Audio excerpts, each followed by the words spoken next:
Bonjour à tous, alors aujourd'hui je vais vous présenter Sébastien Chantelot, directeur d'Excelia Business School depuis maintenant presque 4 ans. C'est à vous. Ah, c'est moi. Je vous présente Jade, présidente du BDE, 22 ans, une passion, le cheval, étudiante pré-master en première année du programme Master Grande École. C'est ça.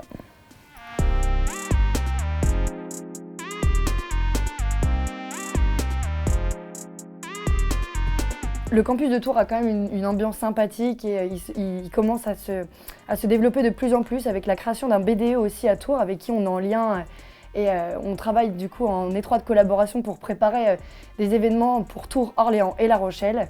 Donc oui, Tours, c'est vrai que c'est aussi un campus super sympa. Lorsque j'ai passé mes oraux, le CIA et les étudiants sont aussi très accueillants. La Rochelle, c'est une ville où il fait bon vivre.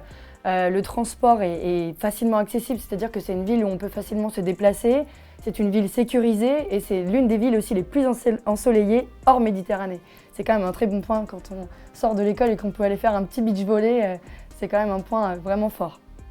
Ouais, moi, je n'ai pas eu trop de mal à convaincre ma femme de venir s'installer avec moi à La Rochelle. C'est vrai que c'est une ville qui a plein d'atouts, c'est une ville qui est extrêmement atypique. Dans le temps, elle a une histoire, elle est toujours un peu à contre-courant, elle s'est toujours lancée dans des choses hyper innovantes et elle a cet esprit, l'école aussi d'ailleurs a cet esprit.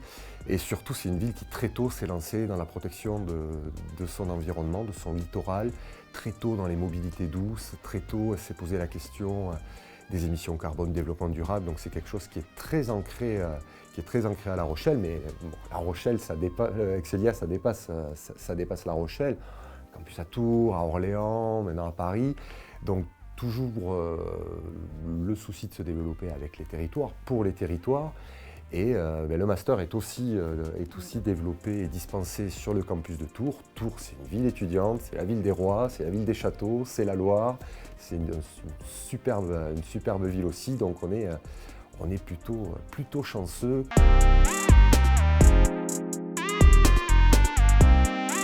Alors Cap Anglo, c'est un dispositif qu'on a mis en place assez tôt, la première année du programme Master Grande École, tout simplement parce que les étudiants souvent n'ont pas forcément eu d'expérience à l'international. Pour certains, n'ont pas eu d'expérience professionnelle et là on va mélanger les deux. Donc au milieu de l'année, tout le monde dehors, on vous donne une casquette, évidemment Excelia Business School, un sac à dos Excelia Business School. Non, je plaisante. Et tout le monde choisit ce choix, alors très accompagné, mais se choisit une mission, se choisit un contrat, voire un stage.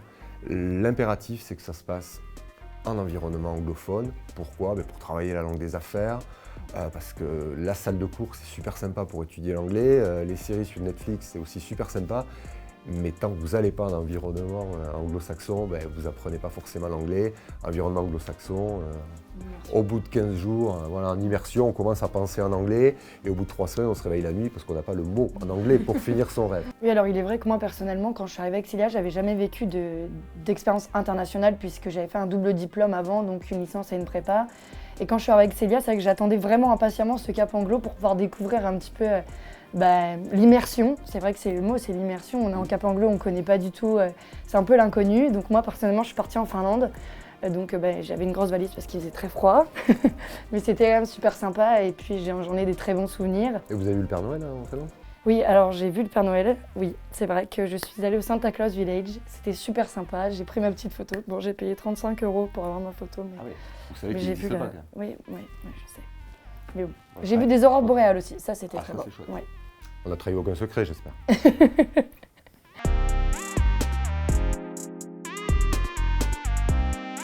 Alors l'origine, il faut remonter quand même il y a 15 ans.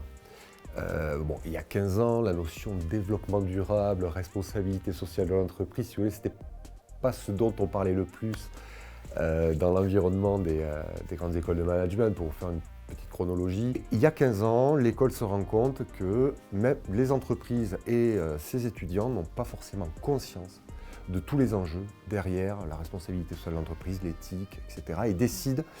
Elle fait déjà beaucoup de pédagogie expérientielle et décide de mettre en place une mission qui envoie les étudiants où ils veulent, en France, mais possiblement aux 4 coins de la planète, tout simplement avec des conventions, des accords avec des ONG, des assos, pour aller porter un autre regard sur le monde, s'engager avec l'asso auprès d'enfants, auprès d'adultes en difficulté, auprès d'initiatives de type levée de fonds pour construire des écoles, des centres d'accueil, etc. Donc des missions qui adressent l'ensemble des 17 ODD, objectifs du développement durable. Et effectivement, pourquoi ces missions-là? On a dépassé la prise de conscience et nous on estime que tous nos étudiants doivent s'engager pour aller parfaire leur code. Ça fait partie du fait qu'il faut parfaire sa connaissance des différents enjeux. Et puis s'engager, c'est un voyage, ou peu importe la destination, ce qui compte c'est le voyage. Et ce qui compte c'est de partir à sa rencontre en passant par les autres. Parce que le premier inconnu qu'ils découvrent, en fait, c'est eux, tout simplement. Oui, il est vrai que Climacité, Imacité, c'était quelque chose qui m'avait beaucoup intriguée au début, qu'on ne voit pas forcément sur d'autres plaquettes d'école. Et je m'étais posé beaucoup de questions concernant, je me disais c'est un parcours, c'est un stage, en réalité on a la possibilité de partir dans plusieurs pays différents. On a un registre en fait, qui est où, qui était où on peut céder des expériences passées des étudiants et retrouver des ONG où on souhaite aller. C'est super intéressant parce que c'est vrai qu'il y a une réelle prise de conscience chez les étudiants. Moi actuellement j'ai plein d'amis qui sont en ce moment même aux quatre coins du monde et qui vivent des expériences dans des associations, dans des ONG juste formidables. Je vois leur story. Je suis à La Rochelle, ça va, j'ai pas trop à me plaindre, mais c'est vrai que ça fait rêver. C'est vrai qu'ils vivent des expériences avec des enfants. On n'a pas forcément l'occasion de voir quand on reste dans sa zone de confort, comme le disait M. Chantelot. Maintenant, c'est vrai qu'il faut partir, il faut oser prendre son sac à dos, le sac à dos excellien et la casquette. Mais j'ai hâte de partir, puisque moi je vais partir donc l'année prochaine à Zanzibar. Donc c'est une ONG dédiée à l'aide à l'enfance, dans l'apprentissage donc de la langue. Et j'ai hâte de mettre mon sac à dos.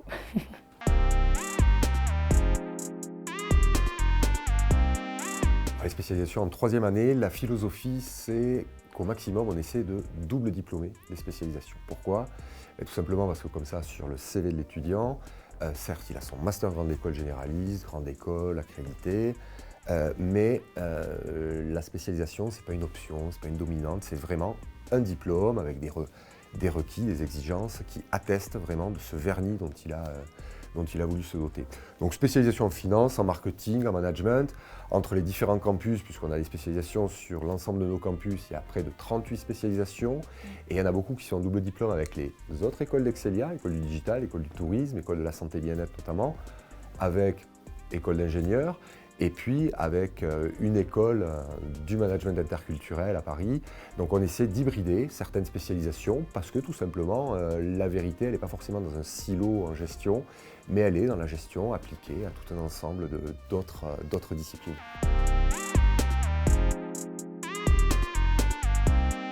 Alors la vie associative à Excelia, elle est vraiment rythmée et mouvementée. Moi personnellement, donc voilà, ça fait déjà depuis le mois d'octobre qu'on a mené donc une campagne pour remporter ce BDE à laquelle je suis à la tête aujourd'hui. Une campagne où on a eu des missions à remplir, des plans de communication à réaliser, des chartes de projet, et plein d'autres encore. Il y a une sélection avec les listes finalistes et puis après on a mené une belle campagne sur le campus de La Rochelle avec une journée de campagne aussi en digital où on a fait gagner un voyage à Salou et un voyage à hauteur de 1 000 € en Europe. Donc, ils sont partis le week-end dernier à Barcelone. Donc voilà, on a essayé de rythmer cette vie étudiante parce que c'est vrai que c'est sur les campus où ça se passe, c'est là où on a le croisement de tous les étudiants, 5000 étudiants, des internationaux, des alternants. Donc cette vie associative avec Excelia, elle est très importante. Il y a aussi le bureau des sports, le bureau des arts. On a aussi une très belle association qui est le Babel Red Road Runners. C'est une association caritative où les étudiants peuvent partir faire un rallye au Maroc. Bon, je devais partir l'année dernière, mais malheureusement avec le Covid, je n'ai pas pu, mais je partirai donc au mois de février. Donc le but, voilà, c'est de démarcher des entreprises. Ça donne aussi une très belle expérience sur de la sponsorisation, sur démarcher des entreprises, avoir des dons.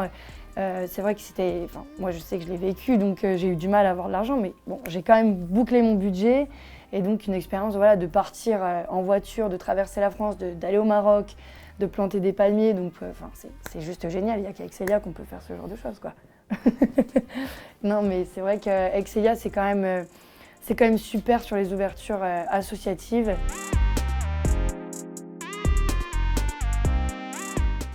Alors quel conseil on leur donne? Un, de venir. De venir vous rendre compte de tout ça, parce que vous allez voilà, une belle immersion sur le campus. Venez passer vos oraux, venez voir si les conditions de votre épanouissement sont réunies, venez échanger avec nos étudiants qui vont être très proches de vous.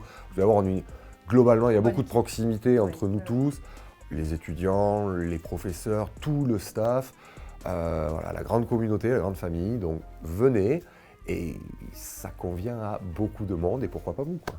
Oui, laissez votre personnalité prendre le dessus, lâchez-vous et fiez-vous vraiment à votre intuition et faites-vous plaisir avec Célia. J'aurais pas dit mieux. Je sais.